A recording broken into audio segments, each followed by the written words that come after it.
За хувьдлах үйлдэлээ хэрхэн хийх вэ гэхээр за манайх мэдээж энэ цаасан бол дээдлэлт ингээд хувлаад оруулчин. За энэ дээр хувлаад оруулсных дараа за мэдээж энэ home-сэн дээр даржгаад за энэ copy командыг сонгоно. За эндээс ингээ хэрэглэгчдийн хэлцүүдийн нэрс гарч ирнэ.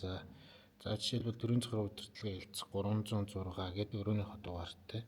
За энд 306 дээр дараад за ингээд код нэг. За хэрэглэгчийн пин код хийгээд канонд нь. За яг пин код нэгж байгаа вөхөр энэ хэрэглэгчийн пин кодоор одоо тухайн одоо хувилах тоо хязгаартай хэрэглэгчийн ирэхээр хязгаартай байгаа учраас энэ дээр одоо хувилагчийн кодыг хийлээ.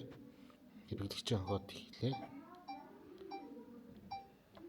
За ингээд хийгээд за нэвтрэхээ дараад за тэгээд энэ старт гэдэг энэ ногоон төвчж итгэв чинь. За энэ дээрээ дараад ингээ үйлдэл хийнэ. Хувилах үйлдэлээ хийнэ.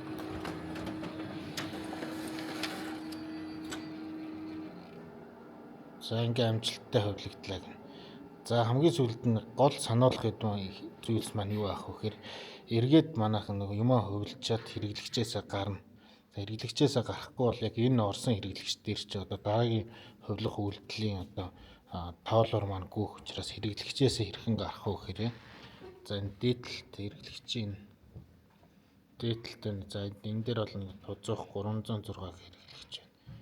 За энэ хэрэглэгч дээр энэ дээрээ дараад лого аут гээд за ингээд нөгөө тузуух 306 гэдэг хэрэглэгч чинь байхгүй болчихно. За ингээ хэрэглэгчээсээ гараад каноныхон бэлтгэл бэлэн байдал руу шилжүүлээд цагаан ингээд хувилах үйлдэл ингээд дууссан.